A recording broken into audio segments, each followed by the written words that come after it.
This is the Louie T Network. Hey, either you're outside or you're in the lab room. Who else could it be but me, Dormant? Louie T, welcome. You are in the lab room. Of course, I am your host, Lou. Thank you for joining me. Week number 17 in the National Football League, AFC North, family business, division crown on the line. 10-5 Pittsburgh Steelers hosting 10-4-1 Cincinnati Bengals. And huge opportunity for the Steelers to claim the division for the first time since 2010. Cincinnati looking to repeat as division champs.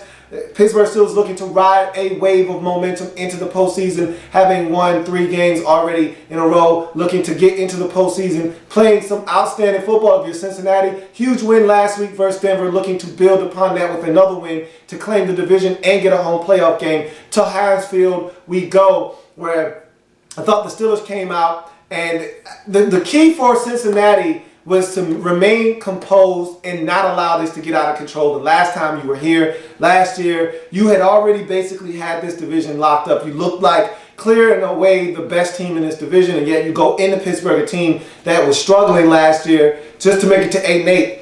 You went in and got ambushed. You don't want that same thing to happen. Remember, Steelers just a few weeks ago went into Cincinnati and racked up 42 points, having a big fourth quarter where they scored 21 or 24 points in the final frame to run away with that game. You don't want that same thing to happen where they score that many points. So you want to start this game off, slow the tempo and the pace, control the pace, and if you can, score some points while you're at it. And I thought that Cincinnati did a really good job of doing that, but they made a mistake on special teams, and they kicked it to Tones. They allowed him to go right, come back to the left, down the sidelines, no contain on that backside, and he was able to get outside. And you know Tones, once he hits that speed button and hits that turbo, it's going to be pretty tough to catch up with him. Had a wall and a convoy down the sidelines. He gets in the end zone. And just like that, it's 7-0 Pittsburgh Steelers in this game.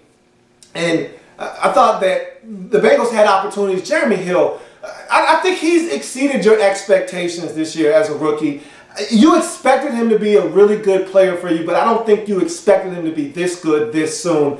He has been outstanding, especially the last couple of weeks against Cleveland, against Denver. His workload has increased greatly, and the production has matched the increased workload, and he's just been outstanding for this team. He continued that early in this game. He was getting chunks of yardage versus the Steelers defense, but again, Andy Dalton making mistakes. And that first interception that was thrown to Bryce McCain, you don't know really who was at fault. It was an overthrow, a very, very egregious overthrow. So you'd like to think there was a miscommunication there between he and A.J. Green, but it doesn't matter. It was thrown by Andy Dalton. I'm more likely to put the mistake on Andy because he makes bad decisions and bad throws all the time. And so he throws 2 interceptions on the night to Bryce McCain.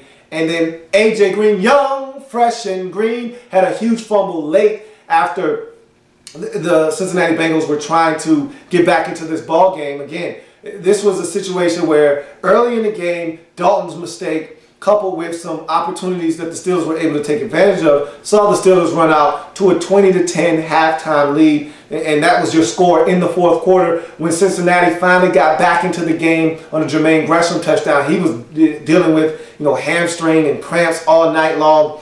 He scores a touchdown and limps off the field, cuts it to 20-17.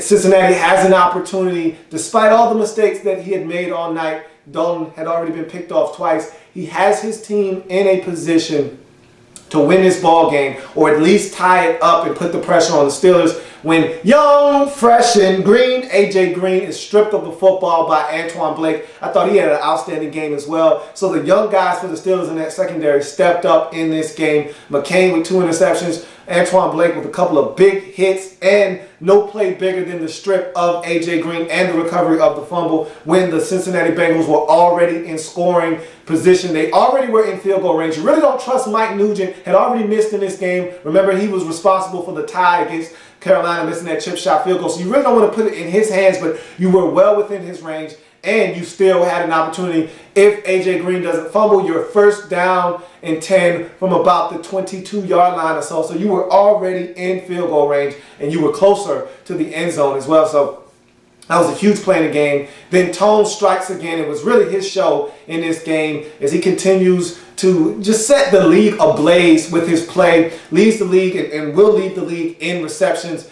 Second in NFL history to only Marvin Harrison for most catches in one NFL season. With 129, he was dynamite. He puts the game away with a catch on Dre Kirkpatrick. He could have argued that it was pass interference. He yanked and he tugged and he pushed him out of the way. But again, there was a lot of hand fighting going on between the two on that particular play. He had the last laugh as he catches it, gets down the field, gets away from a defender, gets into the end zone for the second time of the night as Tones puts a cap on the Steelers' AFC North Division crown with his second touchdown of the night. Steelers do enough to win this game. They had some defensive intensity, did the Steelers, in this game. That's something that is very, very hopeful for the postseason. And I've talked about this offense and how explosive and dynamic they can be when they're healthy. And we'll talk about that situation with Le'Veon Bell here in a second. But when healthy, the Steelers to me have the most potent and explosive offense and balanced at the same time in the entire National Football League. That goes for Denver, that goes for all of the teams that are in the playoffs. Green Bay. There is not a more balanced offense than the Steelers when you look at what they bring to the table. You got Tones with the high volume, 7 catches in 11 games straight. I mean, who else is doing that? Nobody is doing that in the National Football League. His consistency and his ability to make the big play at any time is something that makes this Steelers offense so volatile and explosive. Then you have Big Ten. Since he's come into this lineup, this offense has just been right. And I think I talked about this numerous times this year about him coming in, being that second option, and making everyone else fit into their respective slots. You knew about Tones and you knew about his ability. So your key coming into the game was, hey, stop Antonio Brown, stop Tones from getting off, and let those other guys beat us. Let Marcus Wheaton beat us, let Lance Moore beat us, let somebody else beat us. It won't be Antonio Brown. Well, Tones now can't be focused in on because Big Ten can get you. And now that Big Ten is that number 2 option the Steelers have been looking for a while now. Now that allows Marcus Wheaton, who was posing as a number 2 receiver, to fit into his proper slot as a number 3. And now he's starting to get off. And now everybody is playing really good football. You got Lance Moore as a backup option, which is a great option to have. Then, of course, you've got the steady Eddie tight end of Heath Miller continuing to move on as, old reliable continues to catch the football. Ben trusts him. He's a safety blanket. He gets the job done. And then, of course, Le'Veon Bell in the backfield. Your all-world back, all-pro in my mind. This guy has just been phenomenal this season, whether he's catching it, running it, or pass protecting in the backfield. He's done it all at an extremely high level this season. To me, the best back in the league this year. And let's talk about his injury. Catches a pass over the middle of the field, takes a shot on his knee by Reggie Nelson, hyperextends his knee. Now, again, we're hoping that is all the extent of that injury. If it's just a hyperextension, most likely he'll be able to go in the postseason matchup versus the Ravens in the first round. If not, and this is the thing, if it's any structural damage, he's done. You won't see him for the rest of the season. That scares me because, again, the time you get a hyperextension, you just don't know. A lot of times, that's all it is a hyperextension, and you'll be fine. Hurts like hell, but you'll be fine. But again, the pain that he showed and the discomfort that he felt, again, when you've never been injured before, and I don't know his injury history, when you've never been injured before, that look that he has is the one that you have. Because again, you've never been in this situation before. You don't know what's wrong, and you feel like you're helpless and you're scared because you've never been in this situation before. And he looked scared. He looked genuinely concerned about the welfare of his knee, which scared me because, again, I'm a huge proponent of this Steelers team and their ability to make some noise in the AFC postseason. But without him, this team cannot make any headway in the AFC conference. He is a huge focal point of their offense. He is what keeps them balanced in the run game. He is their best pass protector. You saw when he left the game and you had to have the young fella, Dree Archer, in the game, the Cincinnati Bengals started to apply pressure and they started hitting home, and Ben started to make mistakes. His only interception of the game came when they blitzed. Dree Archer wasn't able to pick up the rush, and Ben rushed his throw, threw it right to Reggie Nelson for a pick. So again, he's not only big in the run game, not only big as a check down option or big as a receiver out of the backfield, but he's also huge in the passing game at pass pro. And so he's the guy that you can ill afford to lose at this point. So hopefully it's nothing more than a hyperextension and he'll be back. But Steelers get the win 27-17. And you look at it from the Cincinnati Bengals perspective. A, you don't get enough pressure on the quarterback. That worries me. B, Andy Dalton is your quarterback. And unless the light bulb comes on for Andy, we've had this discussion so many times. Really, I'm just tired of talking about it.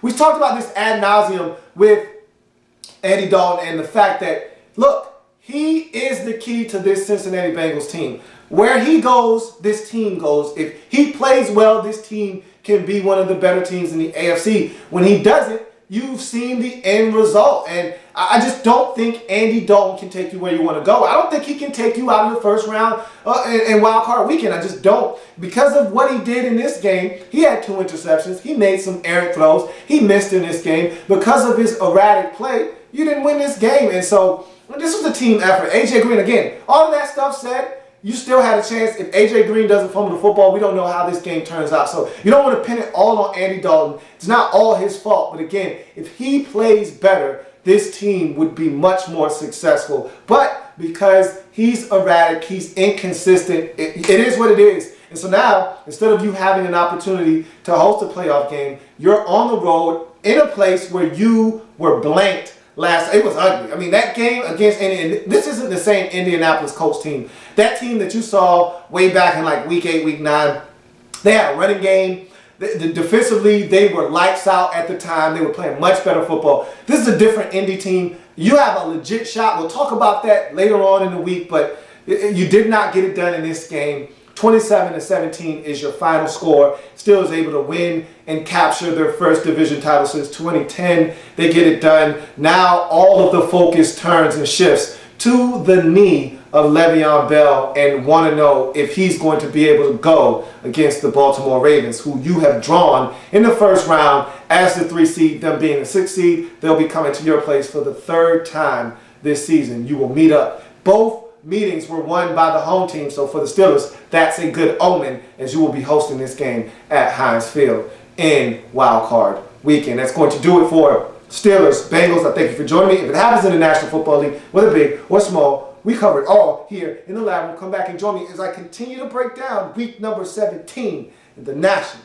Football League. Also, another side note, A.J. Green left this game with an injury himself, concussion. He's going through the concussion protocol. Hopefully, he'll be fine and ready to go. If he can't go in Indy, this game is over. Right now, he's going through concussion protocol. He needs to pass in order to be cleared to play.